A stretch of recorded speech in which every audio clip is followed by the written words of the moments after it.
Ya. Assalamualaikum warahmatullahi wabarakatuh. Waalaikumsalam warahmatullahi wabarakatuh. Saya Dwi Prasetyo, pendamping PKH Kecamatan Kedaton, Kota Bandar Lampung. Jadi di sini saya akan membahas tentang modul 6, pemanfaatan bantuan sosial dalam pemenuhan gizi anak usia dini dan ibu hamil. Oke, ibu-ibu, seperti biasanya kita kan sering pertemuan peningkatan kemampuan keluarga. Kan biasanya kita sering kan kumpul-kumpul. Nah, di pertemuan P2K2 atau peningkatan kemanfaatan kemampuan keluarga itu ada modul kesehatan. Modul kesehatan itu salah satunya membahas tentang stunting. Perlu ibu ketahui bahwa stunting itu adalah kegagalan tumbuh kembang anak pada usianya. Misalkan nih, anak ibu usia 6 tahun sama anak KPM lagi ada usia 6 tahun juga, tapi kok tumbuh kembangnya lebih berbeda. Misalkan nih kayak gini, yang ini tumbuhnya lebih cepat, yang ini kurang. Nah, bisa jadi stunting itu disebabkan banyak hal. Sebenarnya stunting itu disebabkan pertama, gizi yang kurang terpenuhi di anak.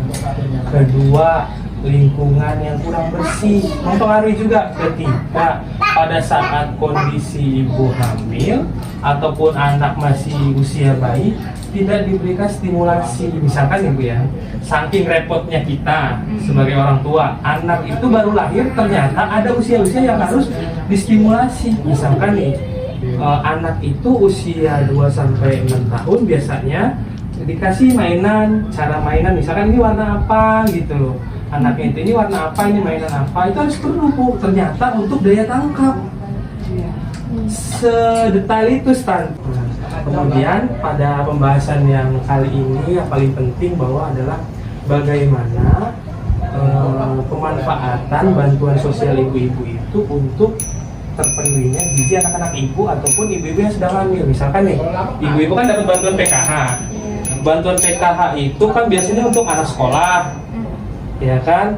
Kemudian ada juga di situ lansia, ada juga ibu hamil, ada juga untuk balita, ada juga untuk disabilitas. Maka dari itu bantuan sosial itu sebenarnya peruntukannya Bu Ibu, selain untuk kebutuhan anak-anak ibu, harus juga disisihkan untuk pembelian gizi anak-anak ibu. Dan kemudian juga ada namanya bantuan sosial yang itu berupa sembako. Nah, ayam, ya kan?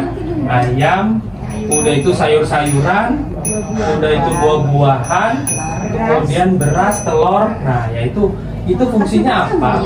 Biarin asupan gizi anak-anak itu terpenuhi. Nah, pada saat ini saya mau minta tolong, saya mau ngetes ibu, paham nggak klasifikasi gizi yang harus dipenuhi pada anak-anak ibu? Ya kan di sini ada nih diagram. Diagram di sini ini diagram yang sudah dikeluarkan oleh pemerintah. Ini sudah sesuai standarnya. Jadi setiap ibu-ibu memberikan makanan kepada anak-anak ibu itu harus di situ isinya, piringnya pertama ada lauk pauk, kemudian ada buah-buahan, kemudian di situ ada sayuran, dan kemudian ada makanan pokok. Jangan nanti ketika kita masak nasi sama telur aja biasanya, udahlah. Padahal sepele kita mau menyelipkan, nanti habis makan kita kasih buah walaupun jeruk 1.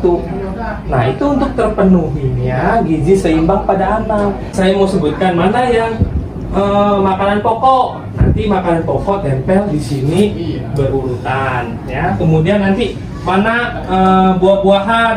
Nah, ataupun di sini nanti mana lauk pauk, di sini tempel ya. Jadi sesuai dengan urutannya gitu ya, Bibi ya. Tempelkan mana yang masuk makanan pokok. Tempel di sini Bu, bisa.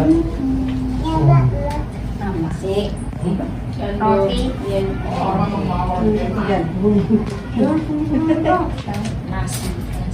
Nah, oke. Sama di samping sini aja tuh Bapak. Nah, nanti oke, itu namanya makanan pokok, pasti ibu lebih paham lah ya.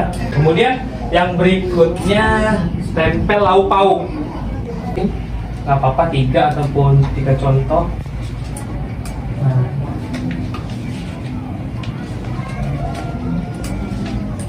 Oke.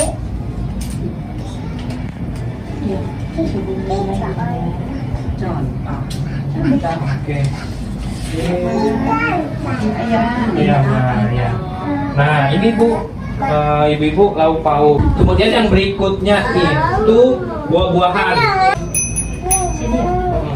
Bawa aja dulu. Nah, ini Bu, buah-buahan. Misalkan juga kita buah-buahan, Mas, saya kalau mau beli anggur mahal Mas, ya kan?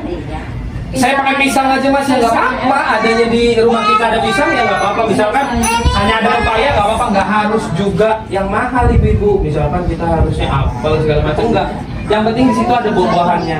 Ya. Kemudian yang berikutnya sayuran. Apa? Nah ini ibu, ini sayur-sayuran. Jadi yang terakhir itu kita di piring kita itu kalau memberi makan anak itu harus ada sayur-sayuran. Makanya mulai sekarang dilihat saya ini sebagai orang tua nyediain makan anak ini sudah gizi seimbang belum sih? Sudah 4 sehat 5 sempurna belum sih? Jadi ini perlu yang ibu-ibu pahami. Jadi kalau nanti dapat bantuan sembako, atur. Misalkan dapat ayam nih. Ayamnya jangan lagi langsung habis hari itu. Dapat nih ayam 8 potong ataupun bisa jadi 12 potong. Dibagi hari ini, masak nasi, kasih ayam, kasih buah 1, sayur. Misalkan sayurnya udah habis dari bansos itu, beli di warung, jadi pakai lengkap gitu ya. Iya, maka dari itu sebenarnya yaitu meskipun bantuan pemerintah itu sifatnya subsidi buat ibu-ibu, perlu juga ibu pahami dasar-dasar ini. Kadang ini sepele. Saya mungkin masih bujang, belum berkeluarga, tapi ilmu ini bermanfaat. Iya, tapi ilmu ini bermanfaat buat saya di masa depan. Sekarang saya mau ada yang mau bertanya nggak? Ya tanya, Mas. Aku tanya. Nah kalau keturunannya memang anak itu kecil itu.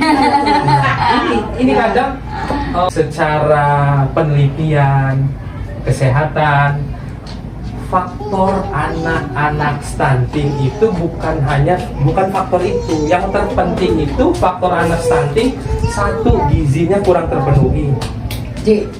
Kedua, kebersihan di lingkungan sekitar itu kotor, jorok, mempengaruhi karena nanti akses sumber air bersih nggak ada.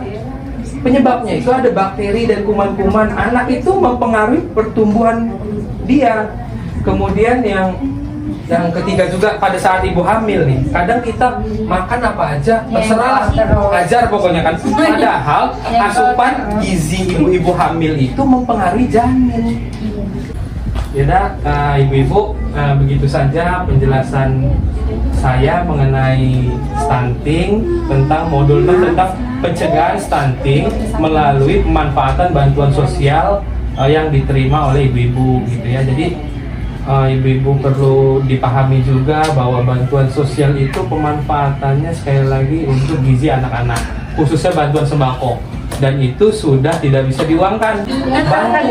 Bantuan pangan non tunai itu namanya ya non tunai, bantuannya sekarang namanya sembako gitu. Jadi gitu ibu-ibu penjelasan saya hari ini. Terima kasih telah hadir memenuhi undangan saya hari ini. Semoga penjelasan dari saya tidak ada maksud menggurui, tetapi menjadi pembelajaran kita bersama, evaluasi kita agar kita berharap anak-anak kita itu ke depan tumbuh cerdas, gitu ya. Kalau tumbuh cerdas, anak pinter nanti berhasil ngangkat derajat orang tua. Mungkin itu aja dari saya. Wallahul muwaffiq ila aqwamit thoriq. Wassalamualaikum warahmatullahi wabarakatuh. Waalaikumsalam warahmatullahi wabarakatuh.